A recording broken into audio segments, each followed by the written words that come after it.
Welcome back, Truth Seeker. Wednesday, October 31st, 2018. Halloween here in the United States. Yesterday, I couldn't help but notice. Whoops, got a little feedback there. Couldn't help but notice yesterday Jonathan Greenblatt of the ADL, the Anti-Defamation League, the thing that speaks out against anti-Semitism, as they call it. He was making the rounds on cable media, and everywhere he went, they had this stat up that anti-Semitism is up 57% in the United States. You watched cable media yesterday, you probably saw this stat. And I said, oh, that's interesting, 57%. That's a big number there with the Jews. The Jews identify through the moon. In simple English gematria, Jews and moon both sum to 57. And the next most important cipher, Scottish Rite, equals 57, which is the Jewish branch of Freemasonry. And right from the Talmud, the other nations count by the sun, while Israel counts by the moon. Of course, all the Jewish holidays in accordance with the moon. Every 57 years, they say there's a perfect reset of the moon. Moon's on a 19-year cycle. They say every third cycle perfects its place in the sky. 57 divisible by 19 3 times. And before I make this call here to the ADL, just things you should know. ADL, the Anti-Defamation League, the Jewish organization that fights anti-Semitism. ADL has that gematria 64 like Israel, like Zion, as in Zionism. Also like Synagogue of Satan, what the title is of the false Jews from the Bible. And notice also Anti-Defamation League, like sums to 84, like Zionism, like Masonry, like United States of America. You know, the ADL's been on Mark Zuckerberg for allowing Holocaust deniers to post their thoughts. They love that term, Holocaust deniers. We're going to call the ADL about all these things. But I just want you to notice Mark Zuckerberg equals 84. He was born in 84 on May 14th, which is also the same day that Israel officially became a nation, May 14th, 48, the reflection of 84. Mark Zuckerberg used to go around with the Star of David on the inside of his hoodie. Why such a secret? You know? So here's Jonathan Greenblatt. I'm going to see if I can get connected to Jonathan today. He's currently 57 years old. Isn't that perfect? He's going around talking about how anti-Semitism's up 57%. And I just got to know where they got that stat from while he's 57 years old, the big Jew number. Jonathan Greenblatt, also 187, the number of books in the Torah. So don't overlook that Greenblatt's 41 and 58. Or 104. Jerusalem's 104, British. 41 Zionism, 58 Jerusalem, Freemasonry, 166 Secret Society. We're going to see if we can get connected to Jonathan Greenblatt or one of his associates, and then I got some other questions for him. You know, we'll go over this New York Times thing. If we should question this, if it's anti-Semitic to question the New World Order being pledged to the Jews, if it's, you know, is it anti-Semitic to object to the Talmud, which says there'll be 2,800 Goyim slaves for every Jew when the Jewish Messiah arrives? Is that anti-Semitic to question that? No. How about the secret Jewish history of 7-Eleven and their Goyim products, which is clearly a mocking of us, the Goyim? Is that anti-Semitic? And then we'll talk about this, you know, synagogue shooting where they said 11 were killed. And the shooter was given 29 counts, the first number that has numerology of 11. What do those numbers remind me of? Jew 11, Jewish 29. Seems a little bit numerological. So anyway, we're going to try calling the ADL here. We might have to call a few ADL lines, just in case you guys need these phone numbers. Anybody else wants to make a call? Let me put this in the chat here. Here's the list of all the ADL numbers. If anybody else wants to make a call, now in the chat. And we'll start here with this phone number there, their primary. At least the one that comes up when you first do a search. I have to call the Boston one too specifically. See if we can track down old Jonathan here. So let's do it. 1208. Hold on, let me get my volume on. 208-887-6608. Here we go. Welcome to Verizon Wireless. Your call cannot be completed as dialed. What? Please check the number and dial. Well, that number must be bunked in. Okay, so this number's no good. Forget that one. Let's see. Let's try the national office in New York. Maybe Robert Roberts switched jobs. We know he's not at the NFL anymore. He could be over at the ADL. Let's see here.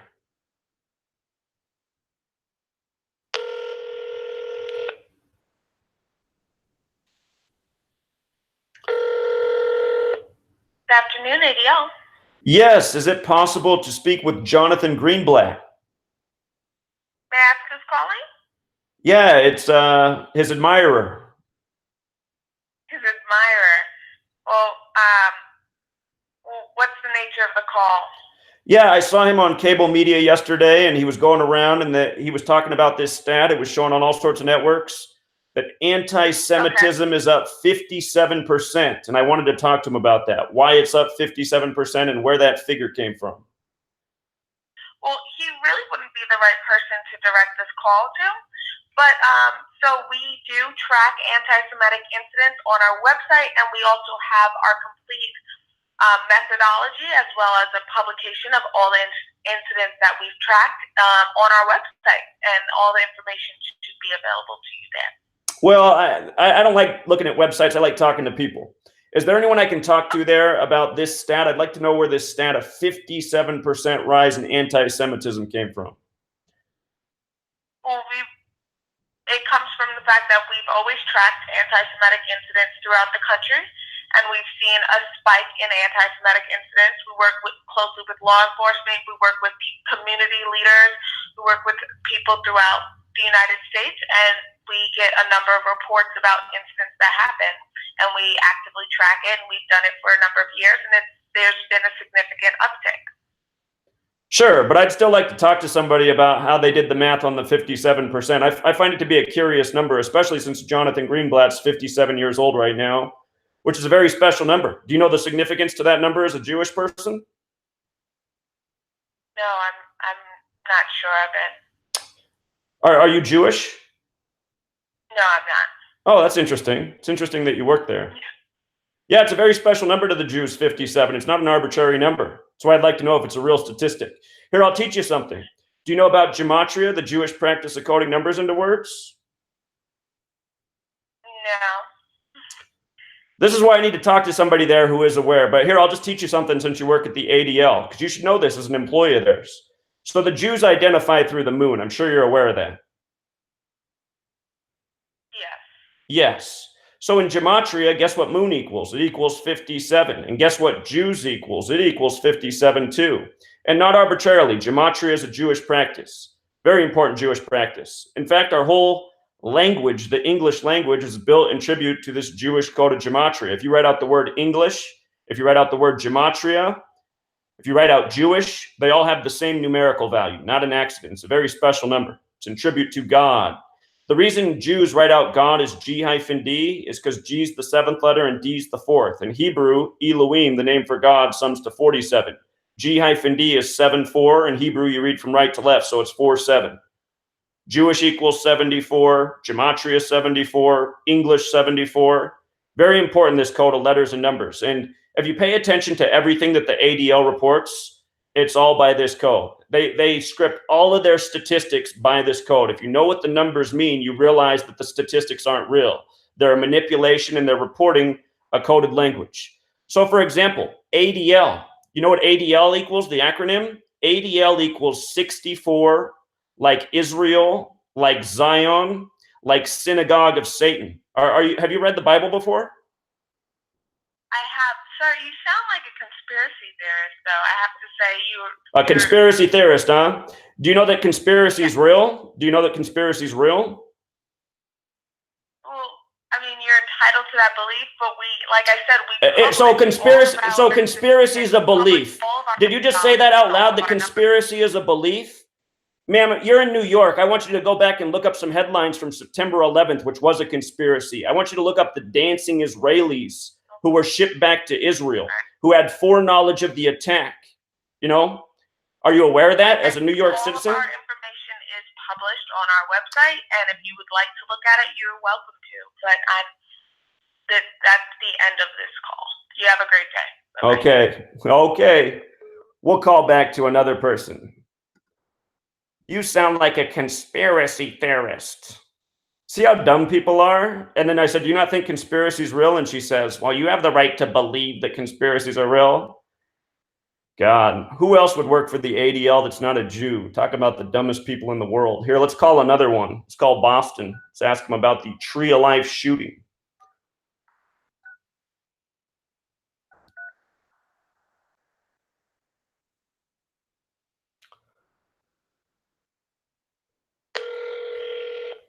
Please listen to the following options before proceeding, as our menu has changed. Thank you for calling the New England office of the Anti-Defamation League. Our normal business hours are from 9 a.m. until 5:30 p.m., Monday through Thursday, and from 9 a.m. to 3 p.m. on Friday. If you know your party's 5-digit extension, you may dial it now. For the company directory by department, press 8. For the company directory by last name, press 9. To reach the attendant, press 0. To return to the previous menu at any time, press the star key. If you'd like to learn about local programs and events, or to make a donation in support of our work, please visit our website at newengland.adl.org.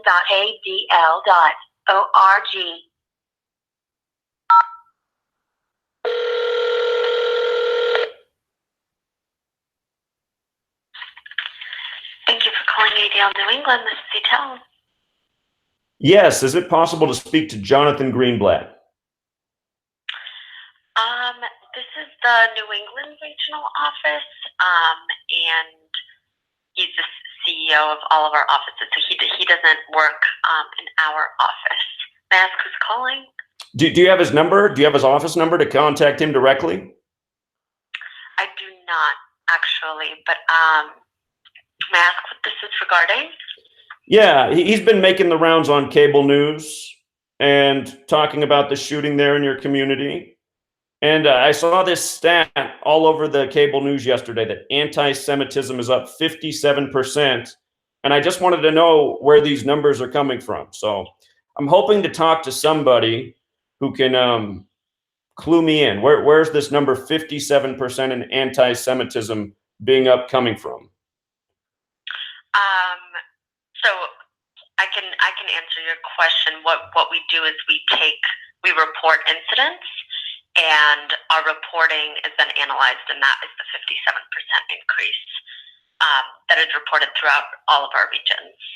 Okay, so I heard Jonathan Greenblatt on TV recently, even before this shooting, and he was saying things that are considered anti-Semitic, such as questioning the Holocaust. Is that part of your statistics?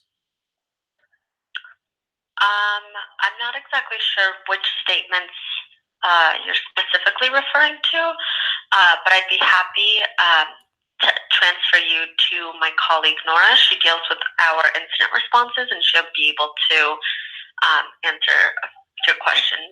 That would be great. I would appreciate that. Thank you. Great. Let me see if she's in her office. Just give me 1 second. Before I transfer you, can I just get your name and number in case you get disconnected? Yeah, my name's Zach. 206 271 4172. Great. Okay, 1 moment, please.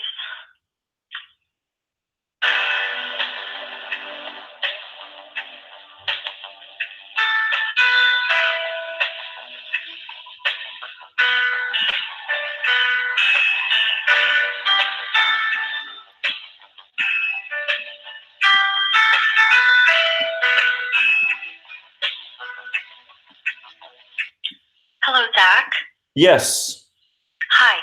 Sorry, so it looks like she stepped out of the office, but I'd be happy to transfer you over to her voicemail, and then as soon as I see her, I will also let her know that you gave her a call. Okay, that'd be great. Thank you. Okay, great. Thank you.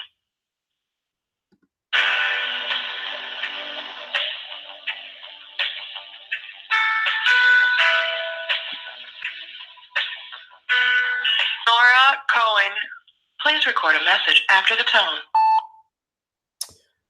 Hi, my name's Zach. I was just calling to question where the statistic is coming from that anti-Semitism is up 57%. I saw Jonathan Greenblatt, your CEO, your 57-year-old CEO, on TV yesterday, and this stat was being posted everywhere.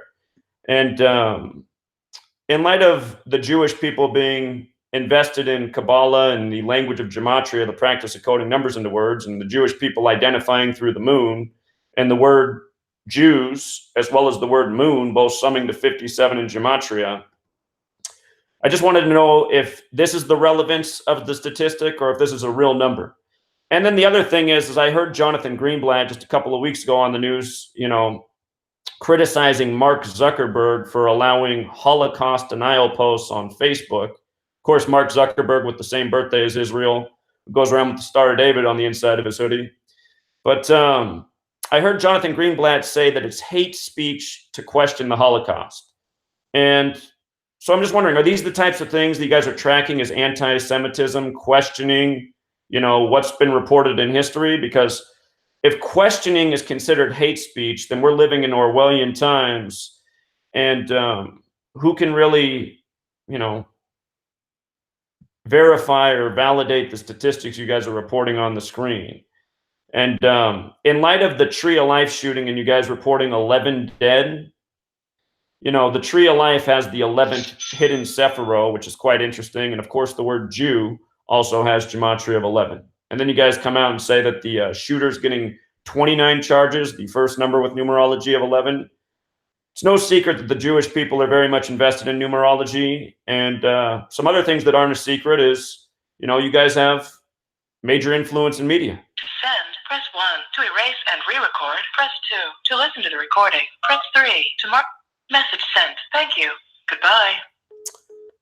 We're going to keep calling the ADL. We're just going to call different branches because we've got all sorts of things to talk about here. So, is it anti-Semitic to question this headline here? New World Order pledge to Jews. So, New York is a good office to call. We could ask them about all these headlines in the New York Times. All these dates right here, you guys, New York Times, this is from my book. This is every single time the New York Times mentions 6 million Jews dead or dying. The first time that the New York Times did it, and realize other papers published it besides the New York Times, but all of these are dates that the New York Times published about 6 million dead Jews or dying Jews. Look at how all of these dates are prior to the start of World War II. All of these dates. And the first documented term of the use of the word Holocaust, June 1st, 1933. That lady said, "You sound like a conspiracy theorist." Well, no, I just sound like I'm not retarded. I mean, that's pretty much what the definition is of conspiracy theorist. Somebody who's not a goyim retard at this day and age. Someone who just doesn't go along with the lies. If you don't go along with the lies, you're a conspiracy theorist. Oh, man. You got to be some sheep to be not Jewish and work at the ADL. Let's see here. I'm going to try calling back New York.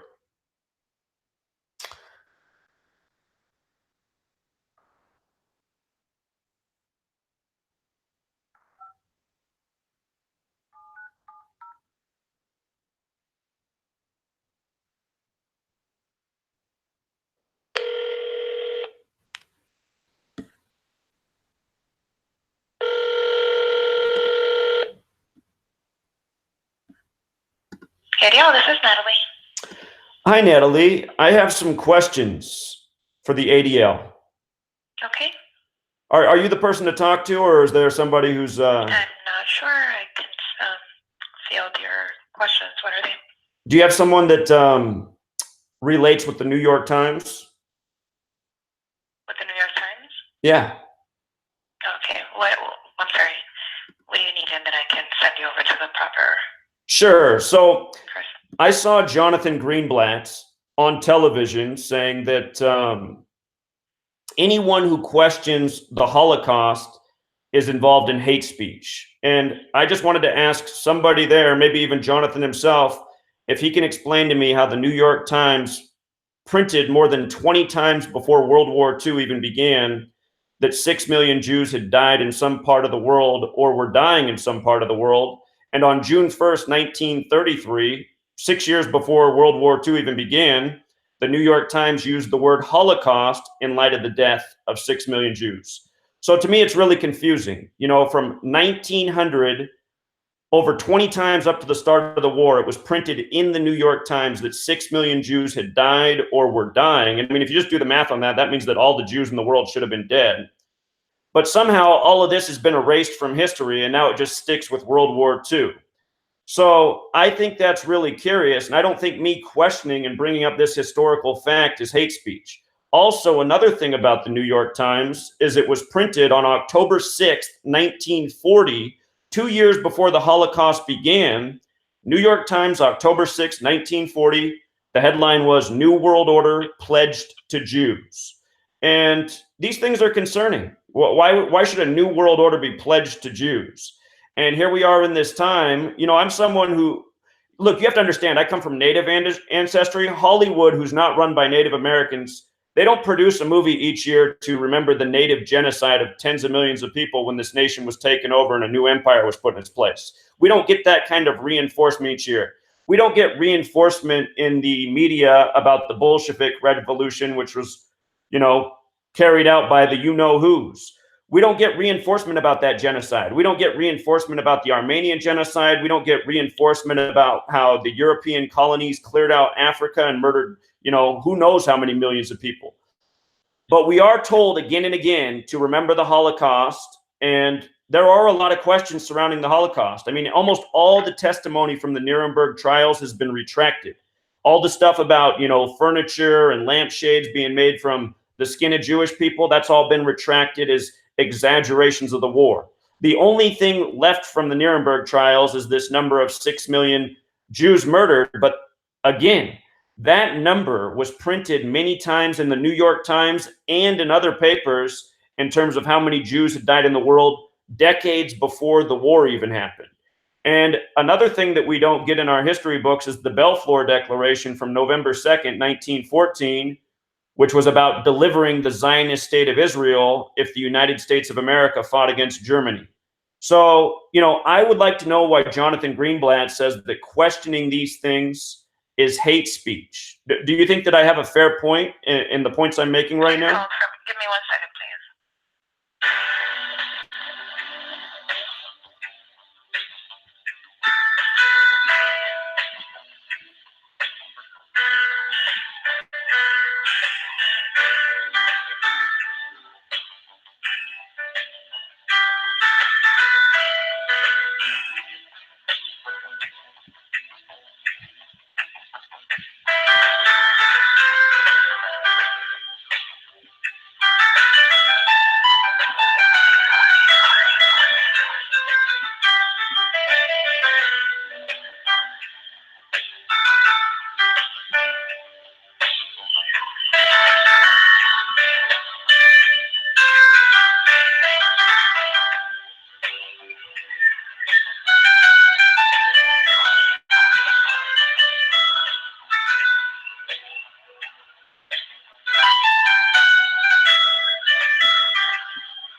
After all that I get hung up on? What in the world? Well, I guess we should call back, huh? We're going to be persistent today. We're getting somewhere. I want to hear these people say that questioning these things is anti-Semitic, even though we have every right to. So, where was their number again? Call them back.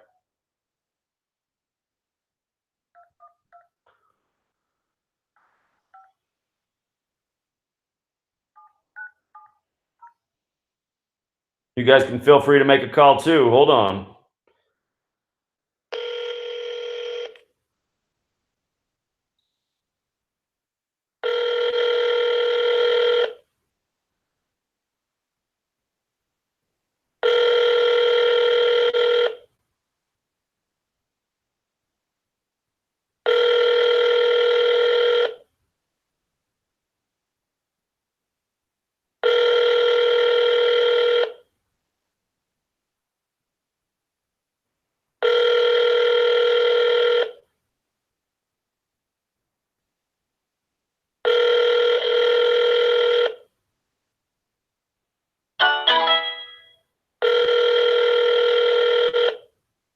Uh-oh. Looks like they added me to the do not pick up this number list.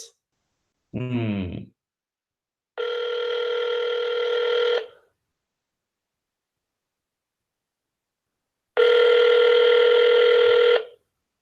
how cowardly they are. This is what they are. A bunch of liars, cowards. They are the synagogue of Satan. These people that we call Jews are not Jews. They do not meet the physical description of the Jews in the Bible. What's it say about the synagogue of Satan in the Bible? It says they're liars. They're liars. Look at ADL one more time. 64 like Israel, like Zion, like synagogue of Satan. That's who these people are. 57-year-old leader going around saying that anti-Semitism's up 57%. Okay, who else can we call? Let's call Chicago. Chicago's very Jewish, divided into 77 neighborhoods. Judaism 77, Zionist 77. There we go.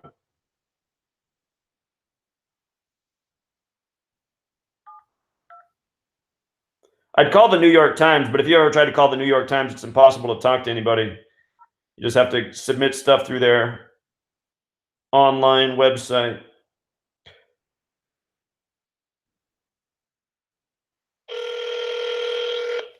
Thank you for calling the Chicago office of the Anti-Defamation League. Our normal business hours are from 9 a.m. until 5:30 p.m. Monday through Thursday, and from 9 a.m. until 3 p.m. on Friday. If you know your party's 5-digit extension, you may dial now.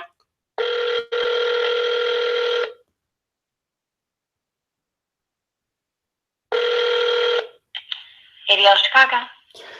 Hi, I was just trying to talk to the New York office, and they were going to answer an important question for me, and they were transferring me, and after they transferred me, they just hung up, and I've been trying to call them back, but they won't pick up, so I thought, who should I call next? And I'm hoping maybe you can help me out with the question. So can I ask you a question or direct a question to somebody there who's able to answer a question?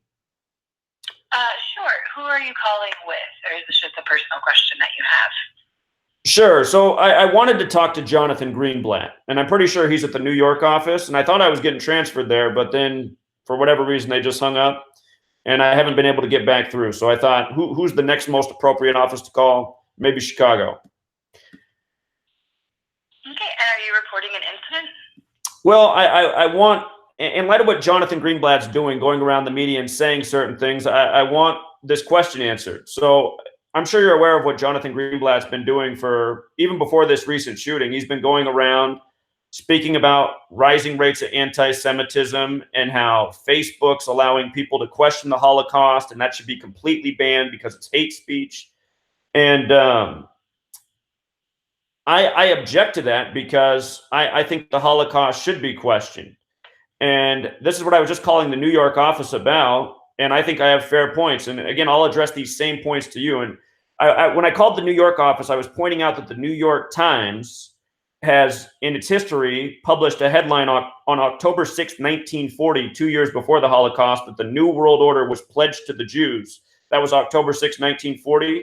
And even long before that, from June 11th, 1900, and about 20 times after, leading up to World War II, It was printed in the Okay, New York. Sorry, sir. I'm going to cut you off right there real quick. I'm so sorry. I'm not the person who you need to be speaking with. I am just the receptionist. I'm going to go ahead and transfer you to our community line, and you're welcome to leave a message there. So there's nobody to speak to. So that's the community line that somebody will eventually be able to get back to you. Unfortunately, we don't have anyone available right now to speak with you. So I'm going to go ahead and transfer you. Thank you.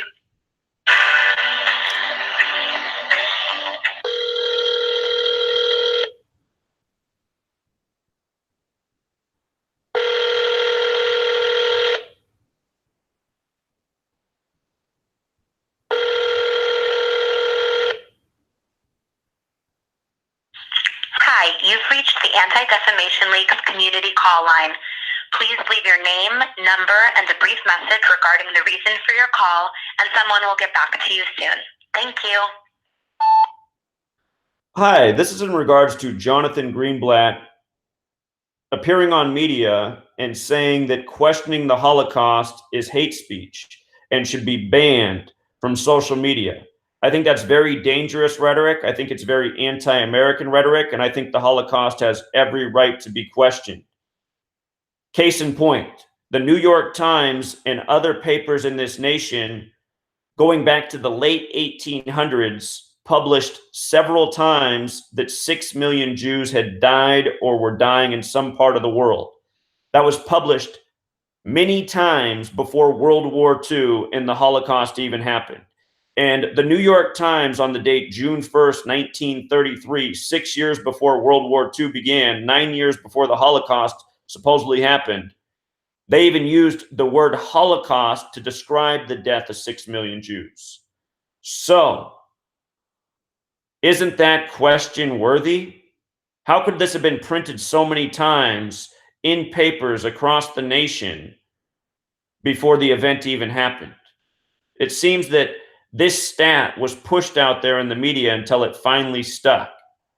You know, and then the other thing you guys are doing right now is you're saying that Donald Trump's anti-Semitic.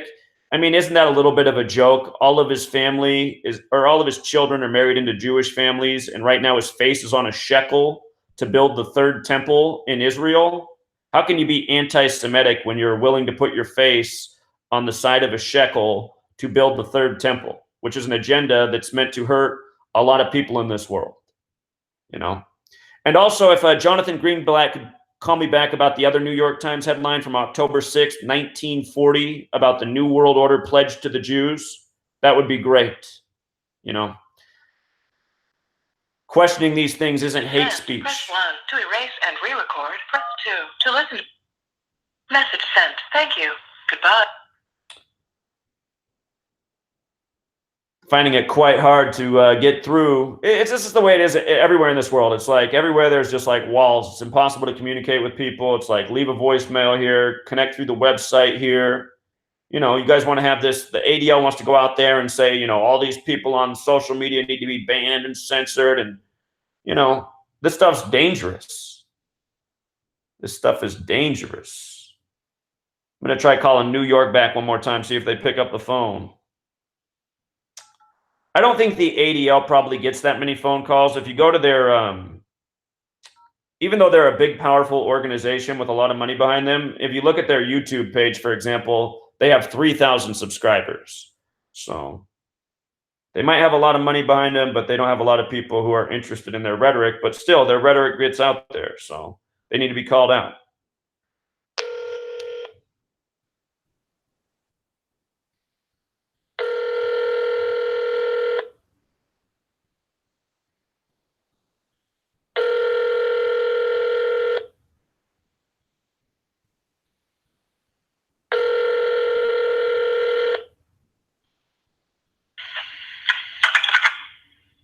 ADL, how can I help you?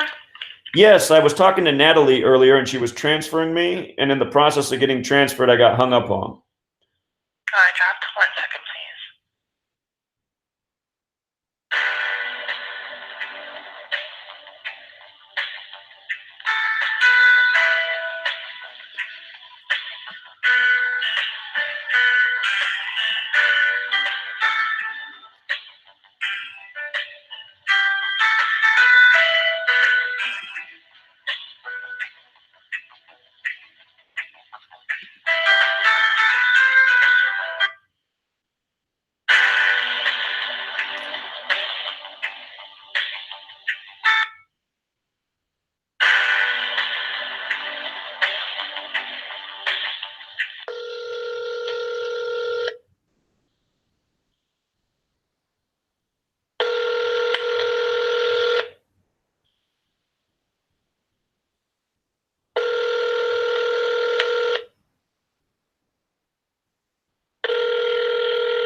Rosenberg at the Anti-Defamation League. I cannot come to the phone right now. Please leave a detailed message and I'll get back to you as soon as possible. At the tone, please record your message. When you've finished recording, you may hang up or press 1 for more options. Hi, this message is for Jonathan Greenblatt. I've seen him saying that people speaking out against Zionism are people who are involved in hate speech. And he said that questioning the Holocaust is a form of hate speech. I want Jonathan Greenblatt to let me know why I shouldn't question the Holocaust when in the New York Times and several other papers, it was printed that over 6 million Jews had been killed or were dying literally 100 times before World War II even began. And the New York Times on the date June 1st, 1933, ran one of these mini stories and even used the word Holocaust. That was 6 years before World War II began and 9 years before the Holocaust began. I also want to know what Jonathan Greenblatt thinks about the October 6th, 1940 headline in the New York Times, New World Order Pledged to Jews. What should we do as Goyim who are aware of these things? Should we just submit? What about us Goyim who've read the Talmud and we know that it says in Zohar told off Noah 63b that when the Messiah comes, every Jew will have 2,800 Goyim slaves? I mean, right now our president, Donald Trump, is on the shekel in Israel to raise money for the third temple. And your belief in your religion is that when the third temple's built, the Messiah will arrive, and then that's when you guys are supposed to have your 2,800 Goyim slaves. If you don't have us already, I mean, how much money do we send to Israel every single day? So I want to know from Jonathan Greenblatt why this is hate speech, me speaking facts and bringing up relevant questions. Why doesn't Hollywood put out a movie each year about the genocide of the natives or the Bolshevik Revolution or the Armenian genocide or the slaughter of Africans? You know, why is it just the Holocaust? Something that was said to have happened before it even happened. You know, a lie that was told 100 times before World War II even began. How can these things be overlooked? And I also want to know why Jonathan Greenblatt's going around saying anti-Semitism's up 57% while he's 57 years old, being aware of Gematria, knowing that Jews and moon sums to 57. Special number there for you guys. So I got questions. I left my number with Natalie at the front desk. I'd love a call back. I have a radio show every Wednesday night. I'd love to have Jonathan Greenblatt on there to talk about it. We can have a debate about what's hate speech and what's questioning important topics. You know, I'd love to ask him, is it a coincidence that ADL sums to 64 like Israel, like Zion, like Synagogue of Satan? Because I've read the Bible too. I've read the Apocryphals, the book of Enoch. The people we call Jewish in this world, they don't... In case I'm not cut off, I was going to say, the Jews in the Bible don't match the physical description of the people. You have reached the maximum time permitted for recording your message. If you're satisfied with the message, press 1.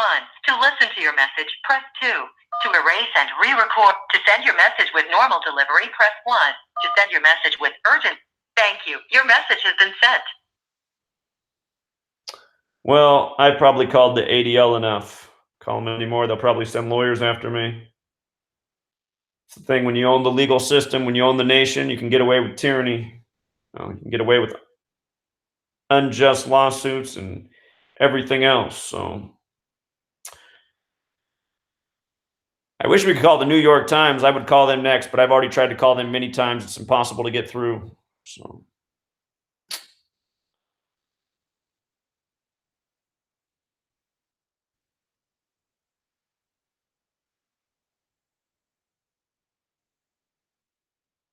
thanks for picking up the book. While I've been making the calls, 2 people have bought the book.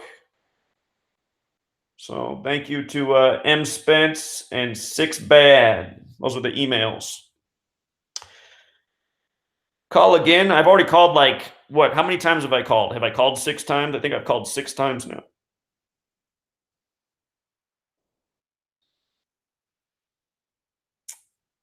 The boule. You want me to decode the boule?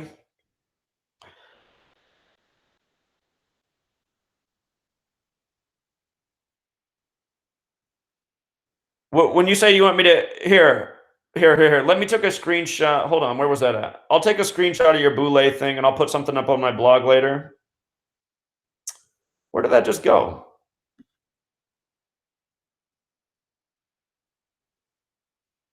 I guess you guys are leaving a lot of comments. That comment's already so far up here. Where did it go?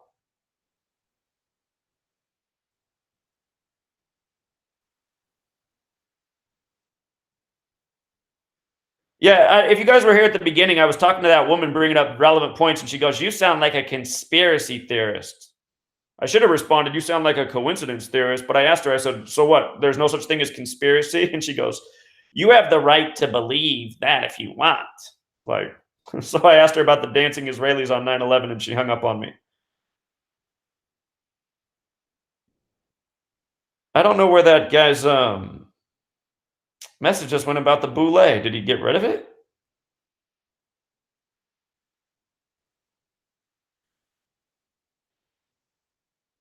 I do not see it.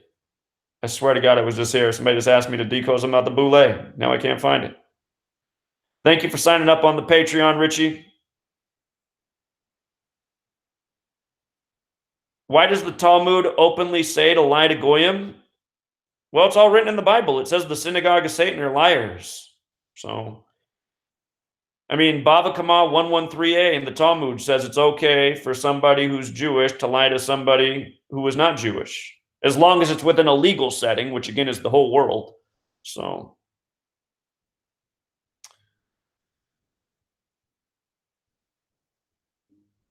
you want me to call the office in Seattle? I wish I still lived in Seattle. I'd go there right now. I live a long way from Seattle now. But, okay, we can try one more call to Seattle. We'll try one more. Maybe in Seattle they got the people who will listen. Alrighty, hold on here.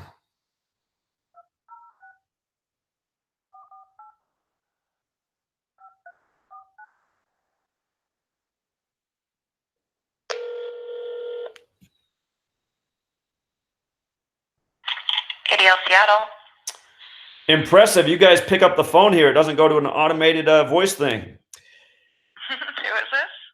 Yeah, so I was calling the New York office and I was trying to get a hold of Jonathan Greenblatt, and they won't put me through to him. So I'm here. I'm here in the Seattle area. I'm from Washington State.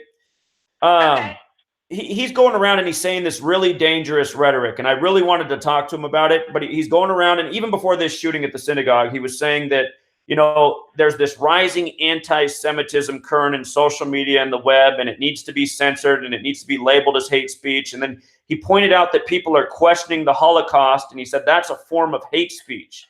And I thought, wow, that's really dangerous to say that questioning something is hate speech.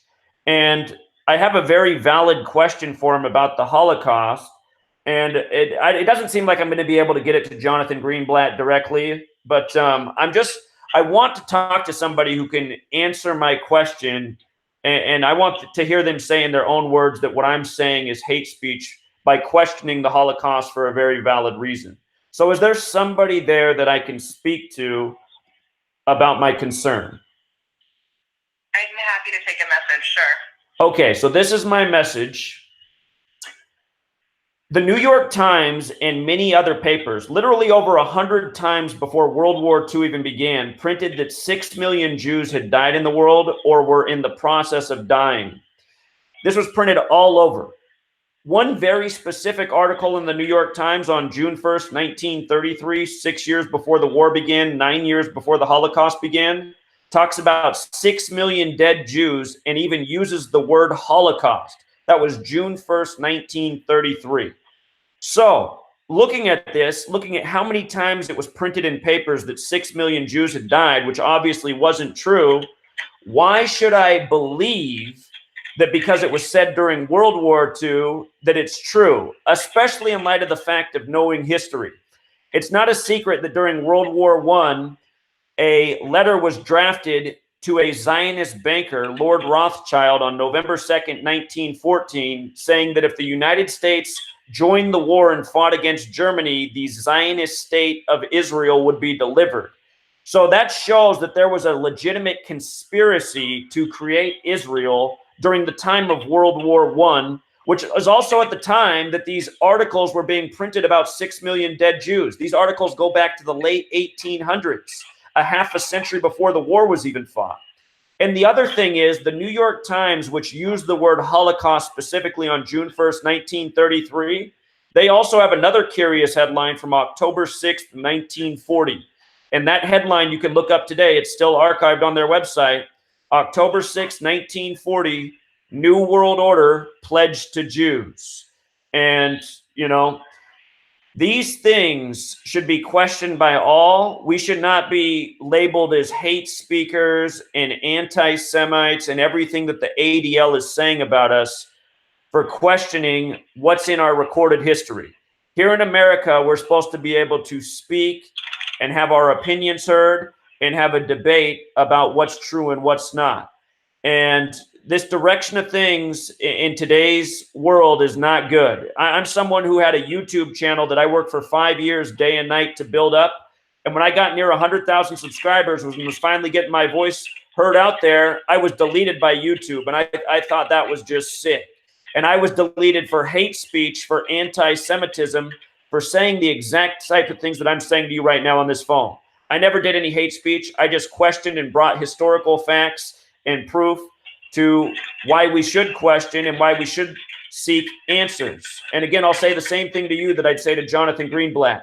Hollywood, which is controlled largely by Jewish interests, puts out a movie almost every year to remind us about the Holocaust. They don't put out a movie every year to remind us about the genocide of the natives. They don't put out a movie every year to remind us of the Bolshevik Revolution, which was a mass genocide. They don't put out a movie every year to remind us of the Armenian genocide or the murders all over this world, Asia, Africa. But every year we're reminded about the Holocaust, something that was written about before it even happened. So I would just like to know from you, even though you're not Jonathan Greenblatt, do you feel that the way I'm speaking and the questions I'm bringing out are anti-Semitic?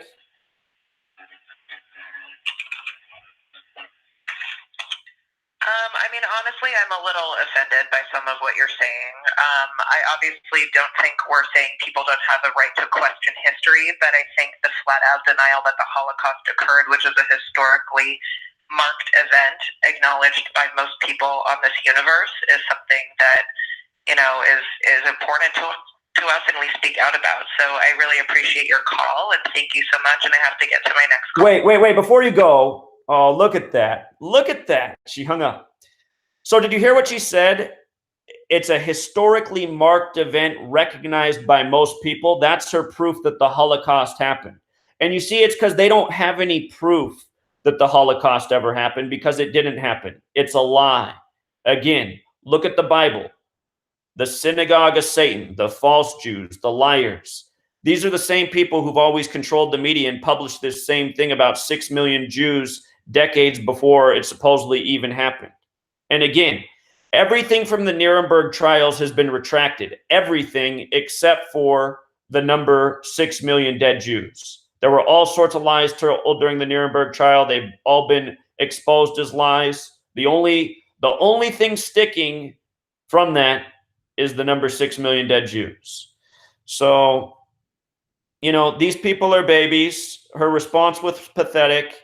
It's a historically marked event recognized by most people. Yeah, because it's programmed every single year, because we learn about it again and again and again in our history books, because we have TV shows and movies made about it, because the news brings it up every single day. This is what it's like trying to talk to the programmed American. They just go, well, this is what I learned. This is what I believe. If you question it, you're a conspiracy theorist. This is what we're up against. You know how you could reprogram all these Americans that believe everything? If we could just take over the TV, because they believe everything's on the TV. If I go on the TV and present this, guess what? There's going to be a whole lot more people questioning the Holocaust just because it's on TV. That's the only place they need to see it. And I need to go to my next call, like the ADL has any calls.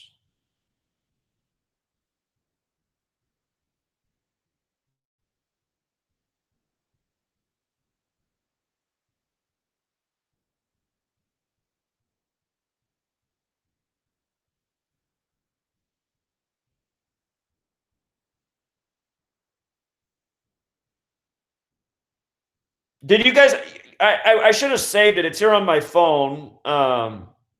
This morning, CNN had a headline up about how the Anti-Defamation League was offended that Mike Pence had Messianic Jews attend his little thing that he just had. Messianic Jews believe that Jesus is the Messiah.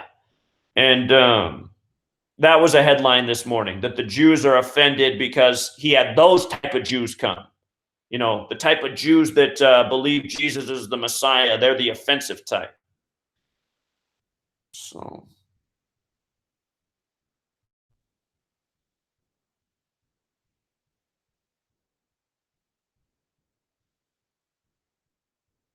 Fruity Planet wrote, you deny Holocaust because of wrong number of deaths? I deny the Holocaust because, and that was the other thing, you know what? I didn't even use that in my language when I just talked to that woman. I questioned and said, here's my reason for questioning, and then she accused me of denying. But I do personally deny it because there's no evidence it ever happened.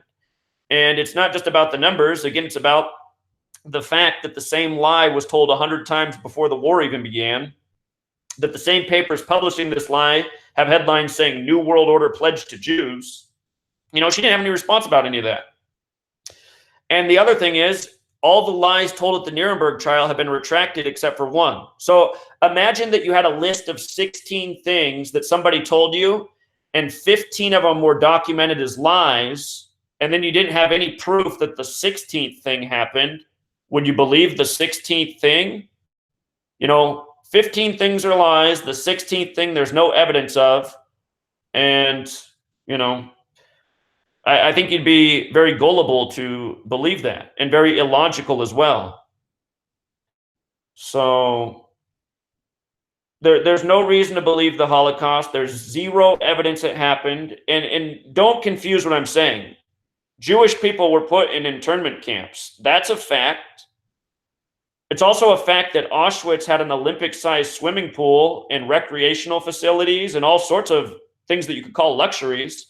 So it's hard to believe that the Germans were these like murderous thugs as they're presented if they're putting like nice things in their internment camps, you know, which is a fact. And the other thing about those internment camps is there's no evidence of any gas chambers, none, zero.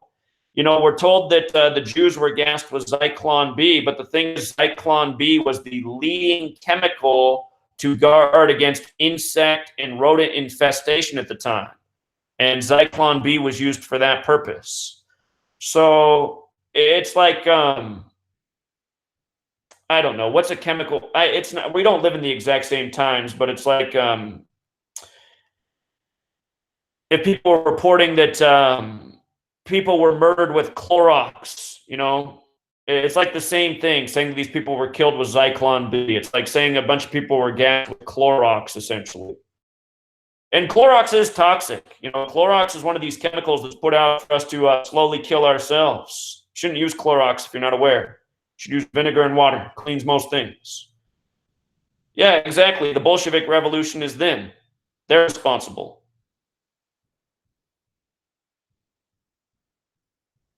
Yeah, I mean, if you actually look into the prison camps that the Jews were in, they had a lot of nice things at their facilities. They had exercise, they had swimming pools, they had tennis courts. So it doesn't make sense that you're going to allow these people to be entertained and have a good time, and then you're just going to gas them all and line them all up and shoot them. It doesn't make any sense. And again, there's no evidence that any of this mass killing happened. The Red Cross has 200,000 Jewish deaths documented in the prison camps from starvation and scurvy. Those are the only documented death records in the internment camps during World War II. 200,000 by the Red Cross from starvation and scurvy. There's no other documented causes of death anywhere outside of the Nuremberg trials. None. And it's similar numbers here in Japan or in the United States where there were Japanese internment camps. A lot of Japanese people died from starvation and scurvy. So Natalie says, where do you find this info? Natalie, you got to read, you got to research, you got to pick up books, you got to go over the years. There used to be a Jewish guy who even went on Maury Povich years ago in the 80s and presented all this, made a documentary about it. There was even a Jewish guy who spoke out about all of these things. You know, the information's out there.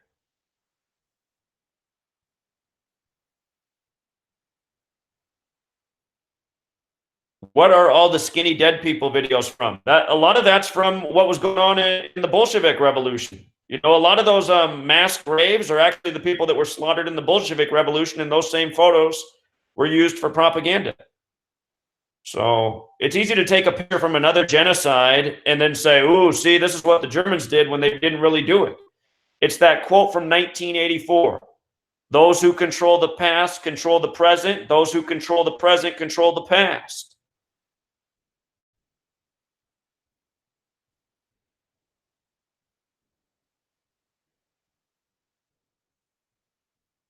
Yeah, Joe Schmo makes a good point. Why would you tattoo and shave 6 million people if you were just going to murder them? You would just take them straight to the ovens. That never happened.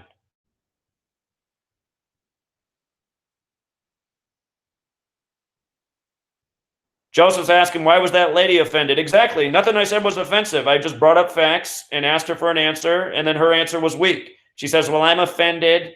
You're denying, what did she say? A historically marked event that the majority of people in the universe recognize.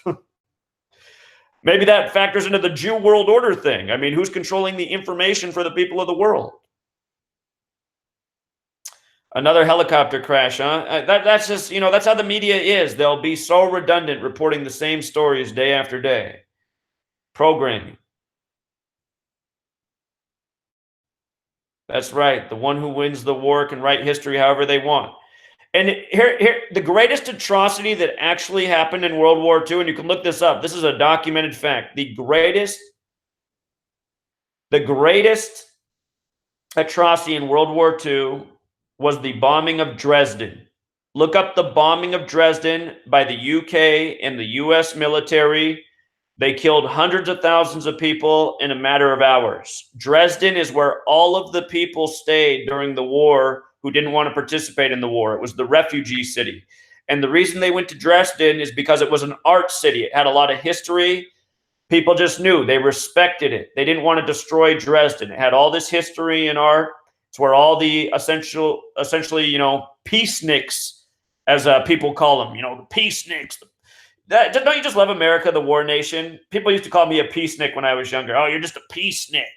It's like, why? Because I don't want to participate in these wars that are obviously lies. But anyway, all the people who didn't want to participate in the war, they went to Dresden. And at the very end of the war, when it was all but over, what did the US and the UK do? They experimented with napalm. It was the first time napalm was ever used on people. They dumped napalm on hundreds of thousands of people and murdered them in hours. Mass murder. You know why they killed all those people? To destroy the historical fact. A lot of those people knew the truth of what was going on. If you're going to, you know, win the war and then retell the history in an entire lie, you have to get rid of all the witnesses who could, you know, attest to the lies. So all the innocent people in Dresden were murdered by the UK and the United States. The greatest atrocity in the war. More people killed in those hours than were documented dead in German prison camps. And then they tell you the Germans were the monsters. You know? Pay attention every time you see someone in the media that says that they were there and witnessed the murder. It's usually an old lady, and she's usually saying, yeah, they took away my family and my brothers and my sisters, and they slaughtered them all. And then you just have to go, well, wait a minute. Why didn't they slaughter you? You mean they killed your whole family, but then they left you? It doesn't make any sense.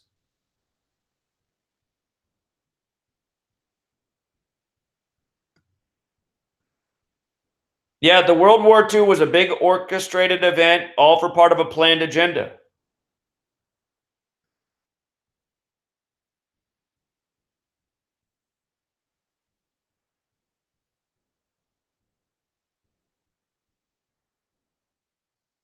You guys want me to imitate that lady's voice? I can't even remember what I did. I can't even remember.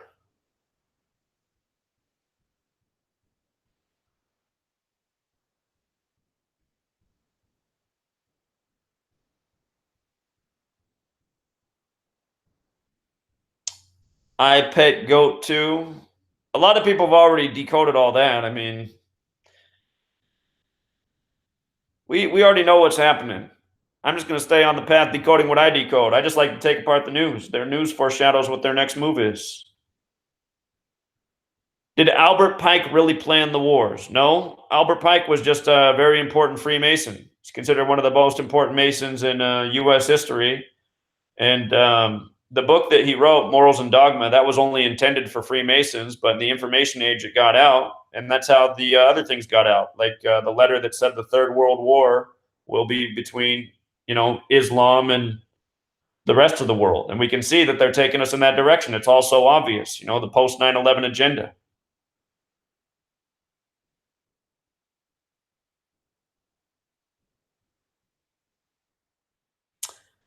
Lincoln says, Zach, most people don't know that the 97 2nd Street Y, I'm assuming he means the YMCA, is Christian, but they are Jewish. Well, I didn't know either. I'd have to look into that. Here, I'm going to show you guys something real quick. I'm going to show you something that's important. Somebody just brought up Anne Frank. Since this is the subject of this video, I got to find this recent post. I already knew some things about Anne Frank, but I just I learned something new. Hold on, where's it at? Here's what I just learned. So Anne Frank's full name is Annalise Marie Frank. A lot of us read this in school. The Jewish girl who had to hide in the attic. Her full name has Gematria of 113, right? Her full name also has Gematria 311, which is the 64th prime, Israel's 64, Zion's 64, ADL 64, Synagogue of Satan 64. But the number I want to focus on more is the 113. 113, special number in the Kabbalah cipher, Star of David's 113. Hold on. Oh, I should also point out that Anne Frank, the name we know her by, is 84, like Zionism, like Masonry, like United States of America. We learn a lot about Anne Frank over here in the U.S. in our history books.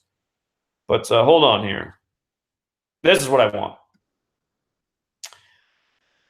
113 gets its significance from the Talmud. Baba Kama 113a, same text that says it's okay to do a lot of terrible things to non-Jews. One of those things is Jews may use lies to circumvent a Gentile. And a Jewish person will tell you that, oh, well, that's only in a legal setting. But if you think about that for a minute, you'll go, well, wait a minute.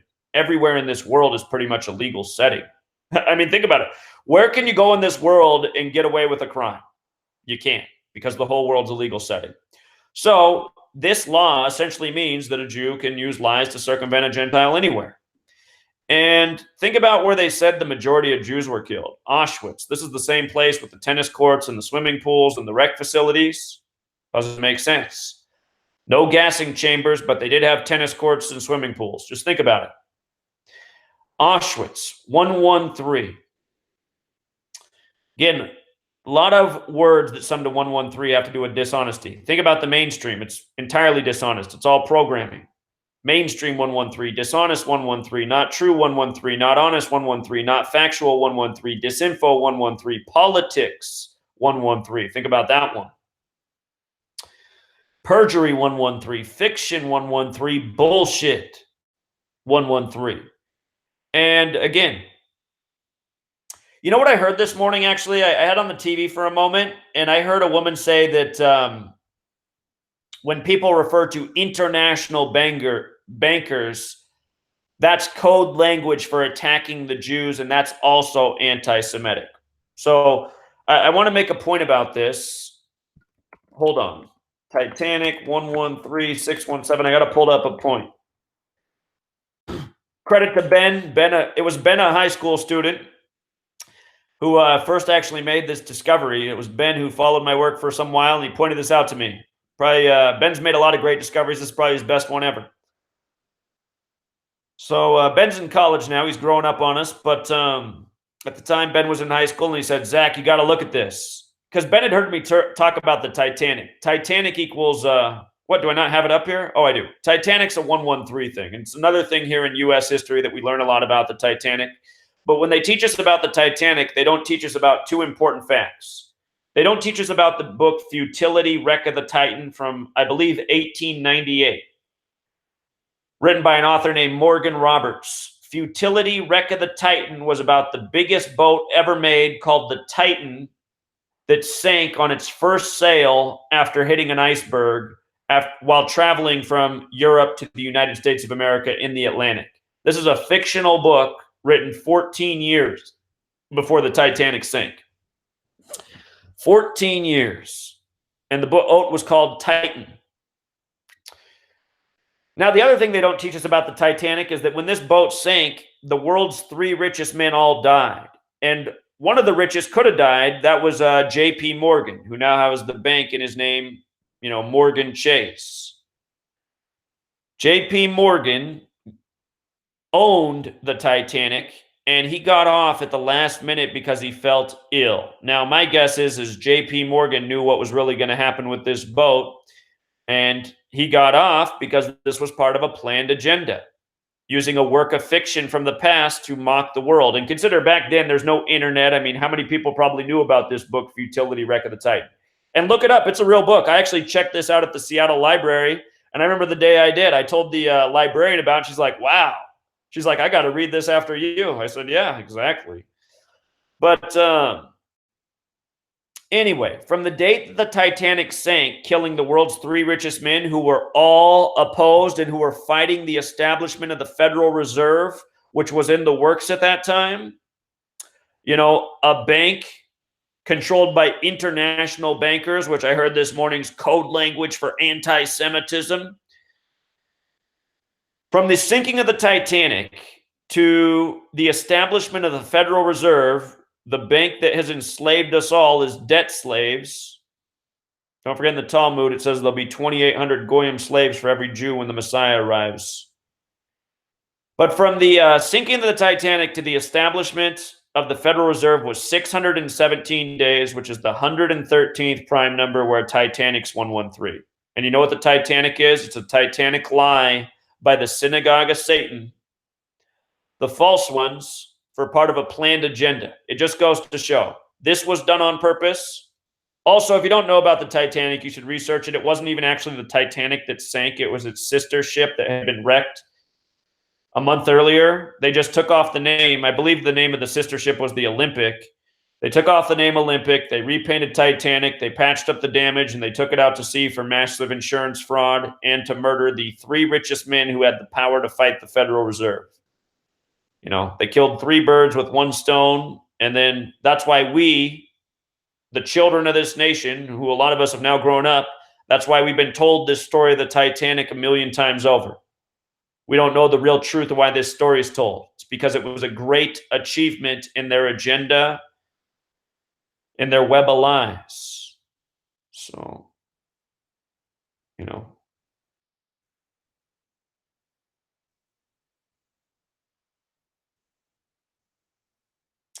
Somebody's telling me to read the Talmud so I can know what's in there. Trust me, I already know what's in the Talmud. I got a lot of quotes from the Talmud in my book. I'm well aware of what's in it.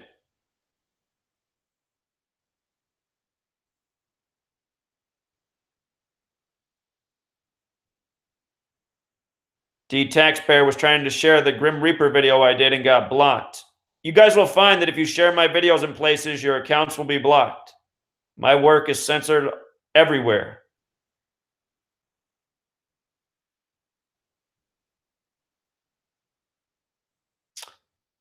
Oh, somebody must be in the troll calling me Zachary Greenblatt again.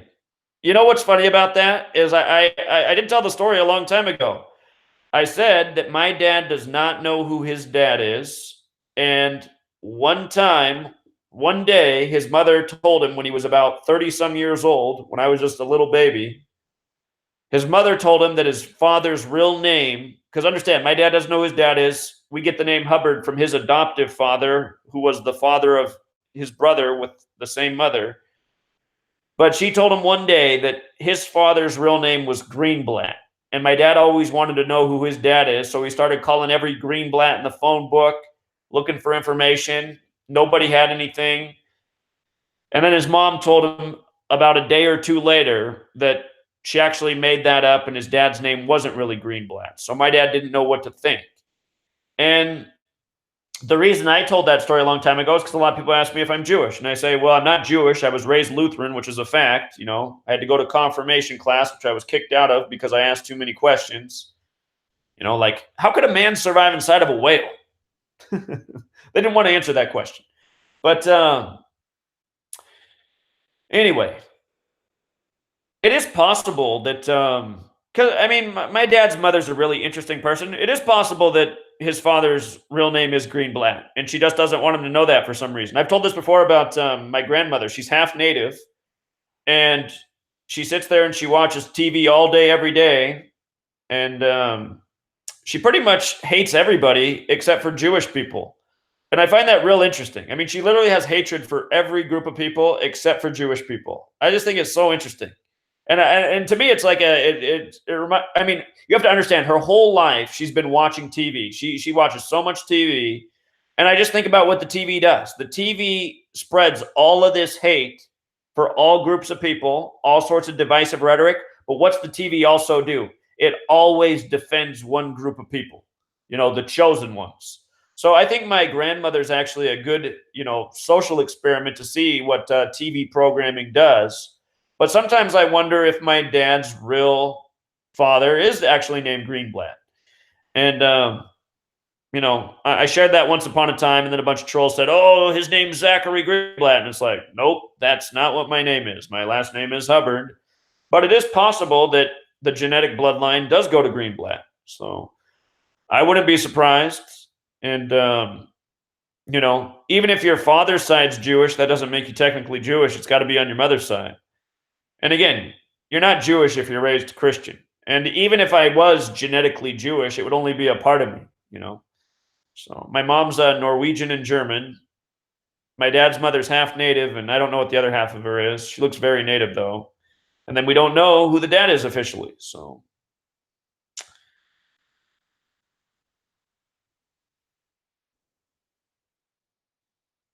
thanks, Brother Jai. I appreciate it. He said I did a decode once from it for him, and he's taking it from there. That's great. That's what I always hope. I hope when I teach people this, they apply the knowledge themselves.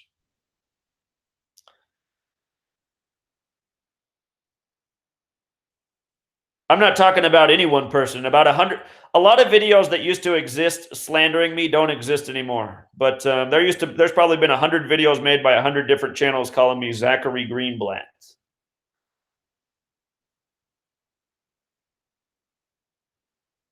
Yeah, and like Lincoln Kareem says, it doesn't matter what your biology is, it matters how you behave. Exactly.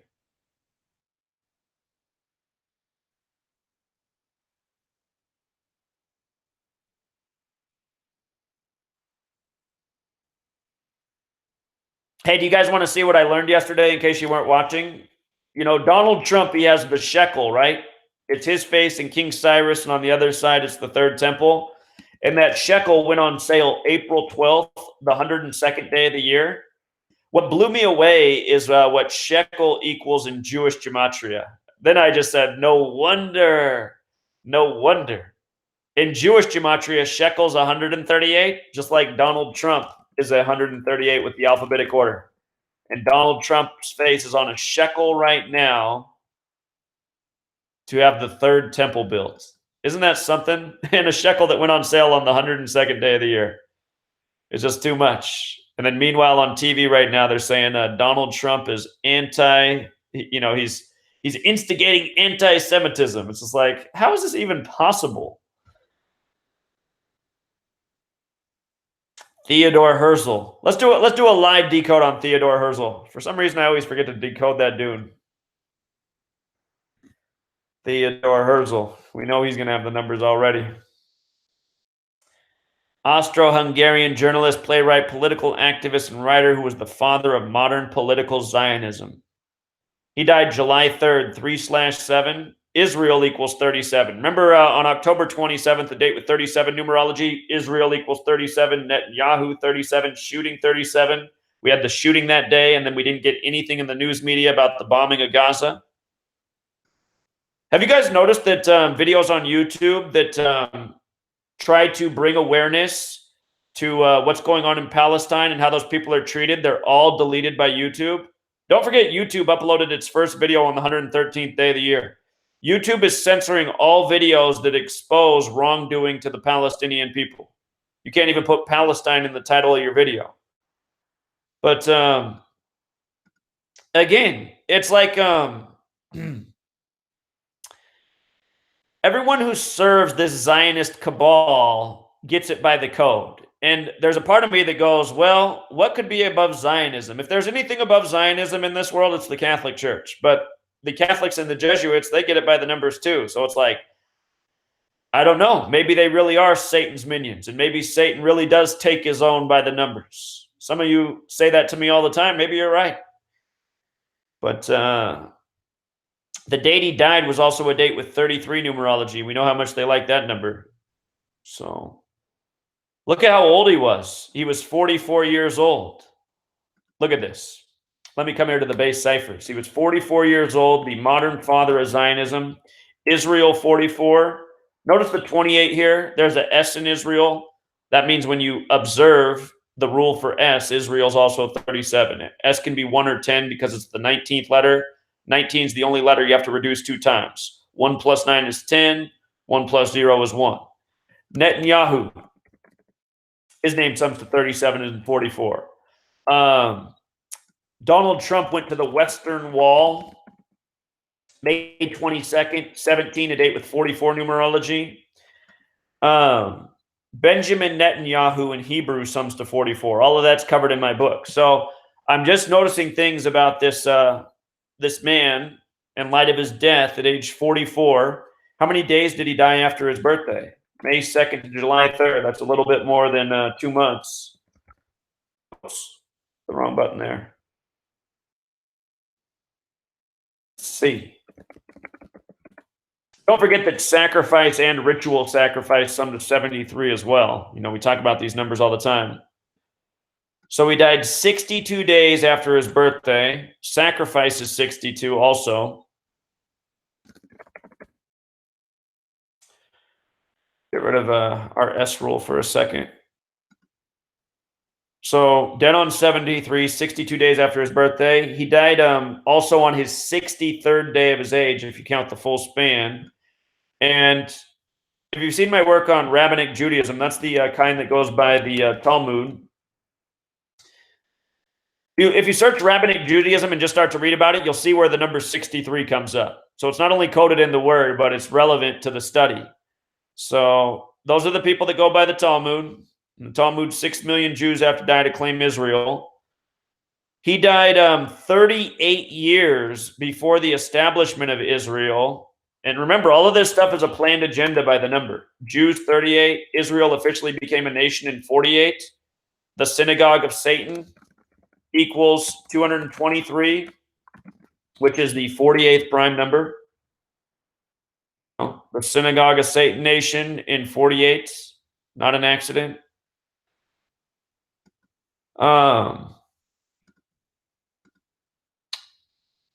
What else can I observe here? July 3rd.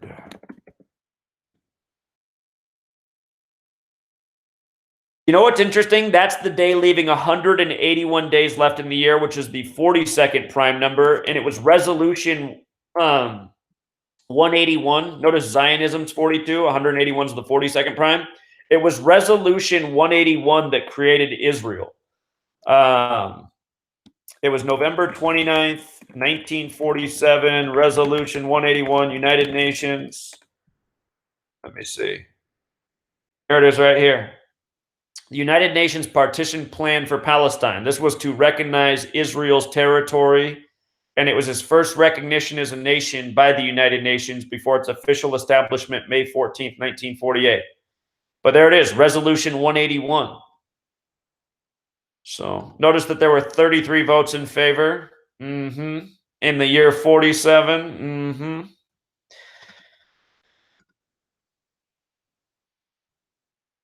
Okay, let's look at his name, Theodore Herzl. I have no doubt that the day he was murdered, they had everything planned for the official establishment. Oh, hold on, though. I did some fuzzy math there. So Israel was officially recognized as a nation 44 years after his death, where Israel equals 44. My bad on the 38 a second ago. But 44 years, even more clear because Israel is 44. Let's look at his name, Gematria. Wow. Do you remember how we were just talking about this? How the tree of life in Pittsburgh is 154 years old? And the name of the mayor in Pittsburgh had all sorts of things are jumping out on the screen right now. My goodness. So the tree of life, if you go look up the headlines, here, we'll just do it right now. The Rabbi Meyer, he came out to the tree of life, had been there for 154 years.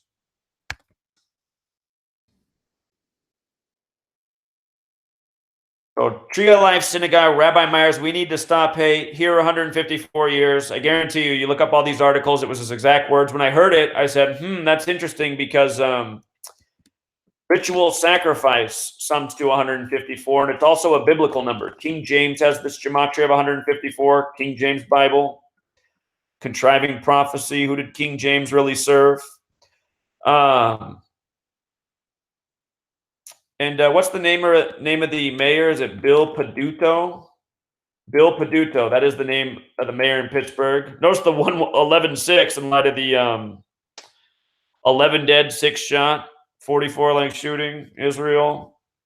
If you missed my work yesterday on this, I showed how this is all synced up with their planned date of August 11th, 2019. But let's come back to that name, Theodore Herzl. Did you see the 73? What day did he die? July 3rd? Do you see the 170? Look at sacrifice, 73, 170. It's like this guy was, it's just clear that he's not the real father of Zionism, right? That might be what's in the history books, but he was chosen. And the people who do this, they pick their agents and they use them accordingly. It's just like Adolf Hitler was an agent too.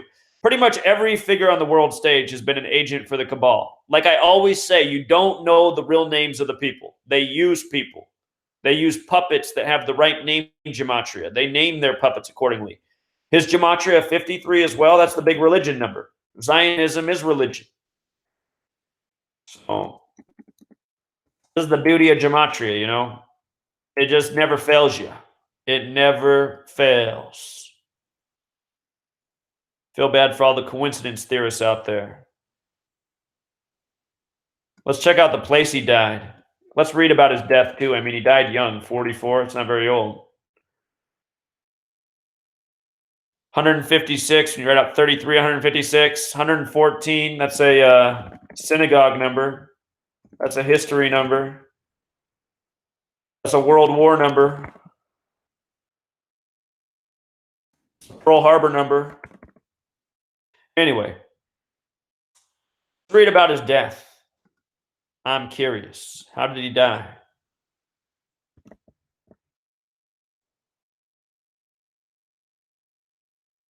Wait a minute. Hold on. What did I just see up there? Who else died suddenly? Jacob Herzl. Herzl's father was a highly successful businessman. Herzl had one sister, Pauline, a year older than he was, who died suddenly on the February 7th. What's February 7th, you guys? That's the 38th day of the year. Death 38, murder 38, killing 38, RIP 38, Jew 38, Kabbalah 38. Don't forget that Kabbalah is not bad, but Kabbalah has an evil half that's about hurting people. We know which half they like to use. He died suddenly February 7th. Go figure. Of typhus. Yeah, I'm sure. It's probably more like arsenic. Here, let's see how Theodore himself, though, died. Herzl did not live to see the rejection of the Uganda plan. At 5 p.m., July 3rd, 1904, in Edlock, a village inside Rochno, I can't even pronounce it, who cares, Austria, Theodore Herzl, having been diagnosed with a heart issue earlier in the year, died of cardiac sclerosis. A day before his death, he told the Reverend William H. Heckler, "Great Palestine for me." And look at how it's synced up perfectly. I gave my heart's blood for my people. Sometimes I even wonder if these people are willing to be ritually sacrificed, because you know, it's all connected to Masonry and these old world beliefs, and part of those old world beliefs is reincarnation. So sometimes I wonder if these people willingly go, believing that they'll come back in a new body.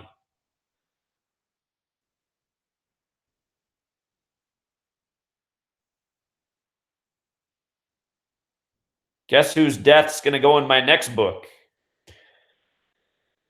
So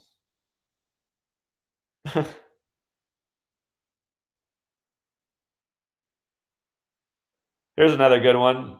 Hans Herzl voluntarily had himself circumcised May 29th, 1905. Hans shot himself to death on the day of his sister Paulina's funeral. He was 39 years old. My guess is he was murdered, you know? 39, like the number of books in the Old Testament. His family has a lot of premature death. Look at this. Goodness. June 25th, huh? We know about that date. That's the Orwell date. Mr. 1984. Zionism 84. So, you know, another live decode just proving how relevant Gematria is. You just see things in an instant knowing this code. This undeniable code that so many people want to deny.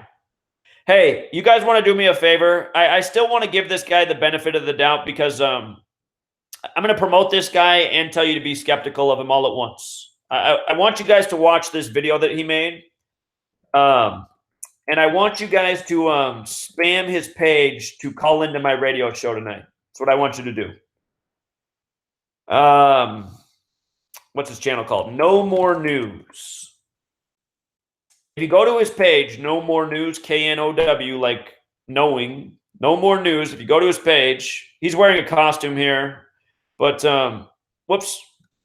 If you go to his page, he has this video right here. His link. This is the best video he ever made by far. 19 minutes and 28 seconds.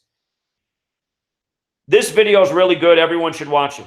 What this guy's not he doesn't know very much. He's very green. His name's Adam Green, and it's the perfect last name because he doesn't know very much. You know, he thinks news media is real. He thinks elections are legit. He was recently just a big Alex Jones supporter, but he found out Alex Jones is actually a shill. That was a recent revelation in his life. He voted for Donald Trump, but now he sees that Donald Trump's a Zionist stooge, so now he's upset, and he's making videos exposing Zionism and Alex Jones and Donald Trump. But still, he's very sheepish, you know? Anyway, what he's good at doing is making videos. He has good video editing skills, and what he does in his videos is he takes a lot of news media and puts it together to make an impressive presentation, which this video is, this Banksta's Paradise. And of course, throughout the video, he uses the Coolio music from the song Gangsta's Paradise. But video worth watching. My problem with this guy is, I forget which one of you alerted me to his channel and said that I should have him on my radio show. But I went and checked out his channel, and this was the first video of his I saw, and then he did some other ones on Zionism. I said, oh, he's doing good work. So I started trying to reach out to him, and he wouldn't respond to me. But then I started to look more at his channel, and I noticed like InfoWars was interviewing him, and all of these shills in the community were associating with him. And I was like, what is going on here? And I couldn't figure out if he was just like green and being taken advantage of. But anyway, while people were reaching out and asking him to get in contact with me, what he went out and did was he got Marty Leeds the shill. And Marty Leeds went on his thing and dissed my work and Derek's work and the people who follow my work. And, you know, Adam Green went along with that and kind of made fun of it too. And I thought, wow, so this guy's trying to expose Zionism, but he's going to dismiss Gematria and make it seem like a joke. So again, this No More News, him and a guy called Handsome Truth are leading something called the GDL. Notice GDL in the base ciphers is 58. And I'm willing to say some things are coincidental. Just because somebody's name has numbers, I won't make any assertions without evidence. But what becomes more interesting is No More News also sums to 58. And so does Handsome Truth, who are the two leaders of the GDL. And consider this guy who runs No More News just went to Jerusalem and left Gaza the day before the bombing. So I find all that very suspicious. And he was just telling his viewers that he's very poor and he doesn't have any money, but all of a sudden he has the money to get up and go to Jerusalem for a week. I mean, that's expensive. So anyway, things aren't adding up with this guy. But still, I can't say definitively that he's a shill. What I can say is he's put out some videos that are worth watching. But I also see him things to discredit people who actually expose Zionism. Like he makes fun of Chris Dorsey all the time. And the thing about Chris Dorsey is he's not very well spoken. He does come across as a bit crazy, but he is sincere about exposing Zionism. So if you're going to attack Zionism, why go after Chris Dorsey? And then the other thing is, if you're serious about exposing Zionism, why are you going to go after my work? You know, no one's worked harder for the last 5 years. Keep in mind, this guy just woke up a few months ago. A few months ago, he was in Donald Trump's lap and Alex Jones's lap. And his channel's gone from 1,000 subscribers to 40,000 subscribers, despite being here for 7 years. In just the last few months' time, his channel's really grown from 1,000 to 46,000 now. So I want this guy to communicate with me. And so far, he seems to be running away, you know. If you guys watch his videos, I want you to spam his chat to get in communication with me. Tonight's my radio show. If everyone could spam his channel to call into TFR Live Gematria Effect at 6 p.m. Pacific, you know, we need to have a conversation about what he's really all about and why he's associating with shills. Like, for example, he brought on Marty Leeds, Marty 58, Marty Leeds 58. He brought on Marty Leeds, this guy with all the 58 connections, to diss my work. And nobody was asking him to get in contact with Marty Leeds. So, anyway.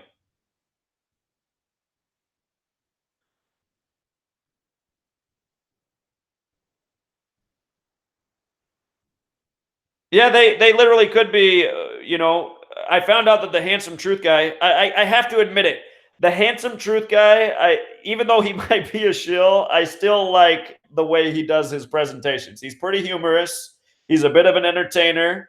And I even saw him bring up Gematria. So I'm like, well, at least he's using Gematria to decode. And he said in his own thing, he's like, look, if you think this Gematria is a coincidence, I don't know what to say, because this is the thing they use and it just adds up every single time. So shill or not, I can't fault him for that comment.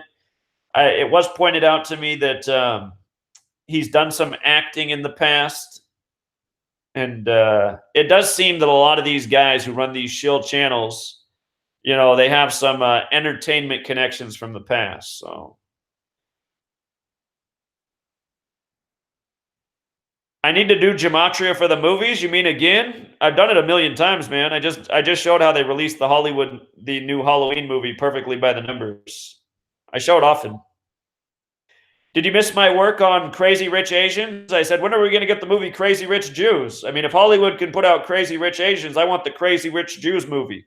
But I showed how that movie was released, synced up by the title with the lead actress. They do it all the time in Hollywood. What I need is more of you to start making YouTube channels and doing Gematria and spreading the work. Not enough people know about this work.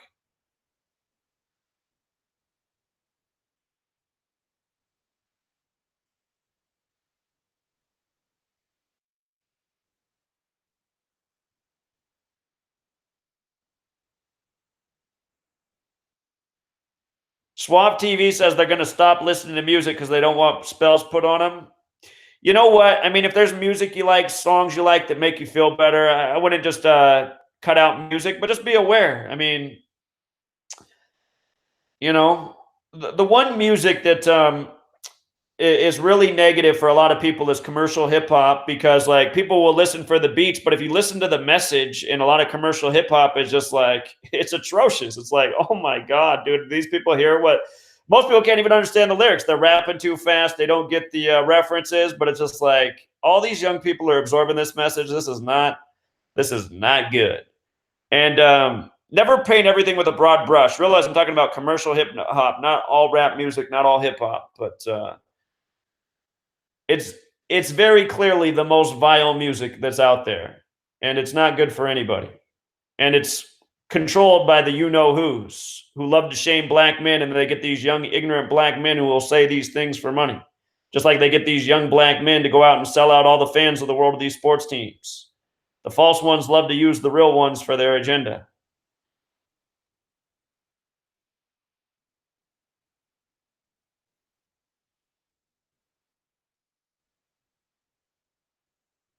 Is Polarization Nation still around? He also has a video saying that I'm the Boston Marathon bomber.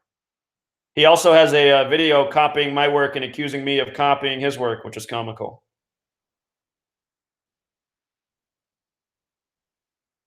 So Lee says he needs help understanding what the numbers mean. Lee, chapter 5. Chapter 5, Lee. Chapter 5 in the book is the meaning of the numbers, where they get their significance. You got to read chapter 5. It's in there.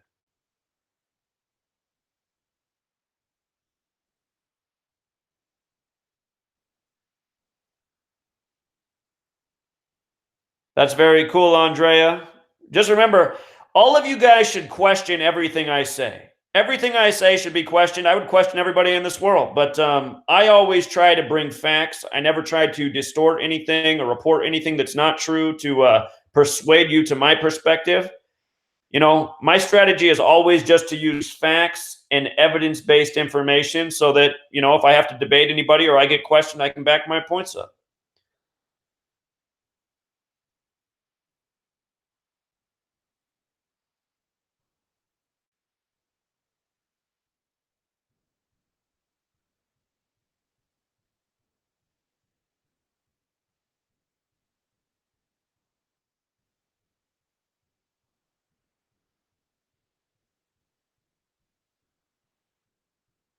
Yeah, I always get curious how some channels don't get copyright strikes for using music. Because the other day I tried to play a little bit of the beginning of Murder by Numbers by the Police, and I got away with that, but I only played like 15 seconds of the song. But in the past, I've tried to do things like that, and I've gotten copyright strikes. I think if you keep it under 20 seconds, you can get away with it. But some people do play a lot of music, and they don't get any strikes. I'm just like, I know if I did that, I'd get a copyright strike.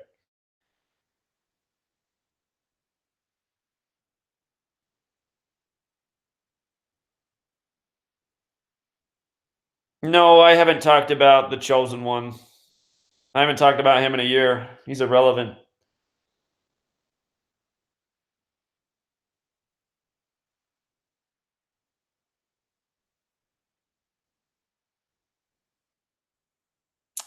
So a lot of people in the chat are saying that Adam Green is a shill. He very well might be, but even if he is, I recommend everybody come here and watch his top video. It doesn't have enough views.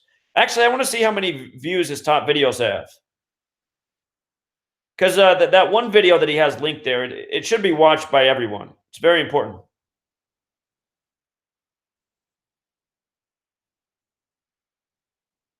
So this one video has over 500,000 views. But I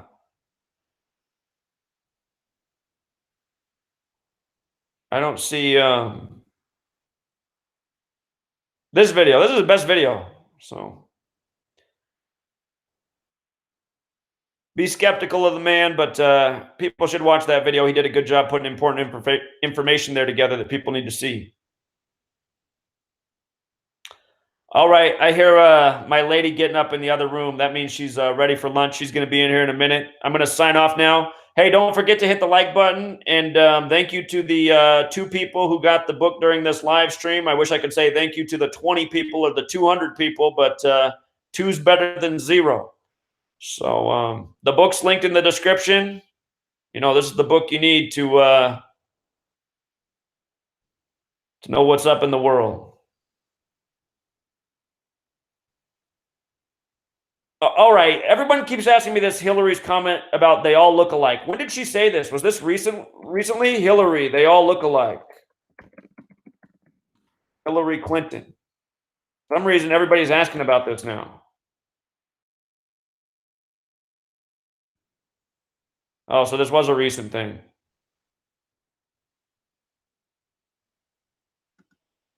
So how did this happen? Was this about Cory Booker? I saw the name Cory there.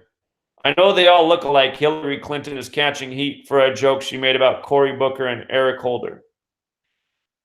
You know, like this kind of stuff, it's just like, I just don't even care. I mean, have you ever been to a Harlem Globetrotters game? The Harlem Globetrotters tell the same joke every time. They tell the joke about how all us white people look alike. And, you know, it's just like, that's just how it is as being like part of a race, right? But you hear white people say all the time, Asian people all look alike. And it's like, well, to Asian people, they don't all look alike. It's just the way our brains are. But yeah, this is the kind of divisive rhetoric that's put out here and just, you know, meant to work people up over the same tired themes. But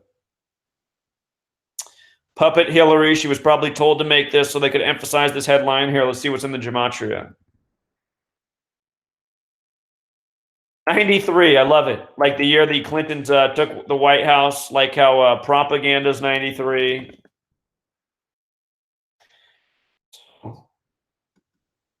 The Clintons took the White House in 93.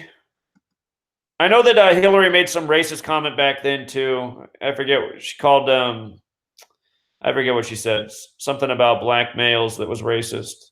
So I have no doubt that these people are racist, but yeah, it's just always the same old, using their puppets to say divisive rhetoric. Yeah, so.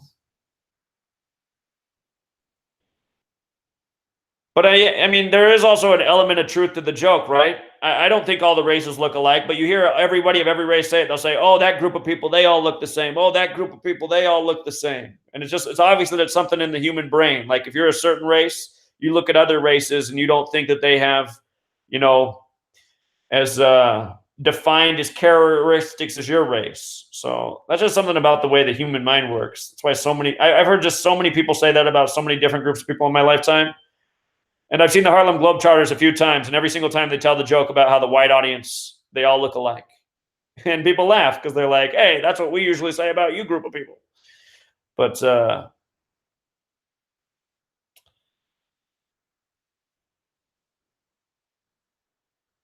you work for Apple? Here, the thing you need to know about Apple. This is the last. All right, after this, I'm signing off, you guys. Apple priced their first consumer computer at $666 in 1984. Hold on. The word computer has Gematria 111, right? The word internet also has Gematria 111. And in the ordinal ciphers, if something's 111, then you know that it's in its Sumerian cipher, it's 666. So computer in Sumerian 666, and internet in reverse Sumerian 666. Now, do you think it's a coincidence that Apple priced their first computer at $666? Think about the forbidden fruit in Genesis 666. And if you're not aware, the first printed Bibles, they were Gutenberg Bibles.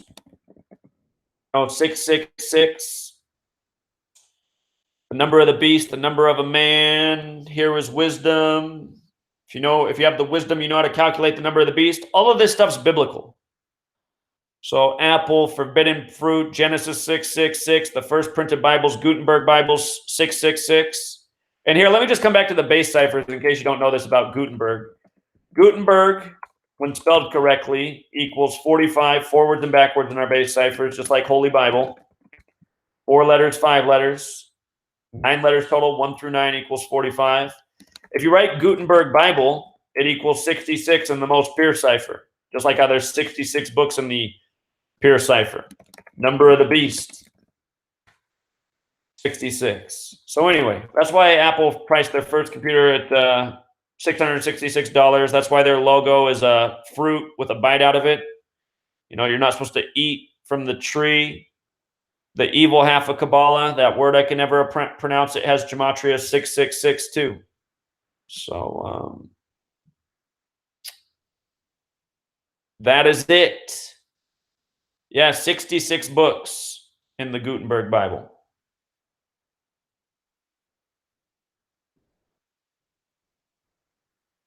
All right, you guys, don't forget to hit the like. I'm hoping that while I'm making my lady lunch, I'm going to hear a cha-ching so that I know somebody out there had the good sense to go buy the book, The Life Changer, instead of give all their money to new Apple products. I need another new iPhone, another new whatever. Yeah, that's that word right there. Tom McNamara's got it. He's been writing and reading the book. Hey, if you guys don't know Tom McNamara in the chat, if you go to his channel, he's reading chapters from my book, which I don't have any problem with. It's the closest thing to an audiobook right now. All right, you guys. Appreciate all of you. Be back sooner than you expect. I'll let you know if Jonathan Greenblatt calls me. Until next time.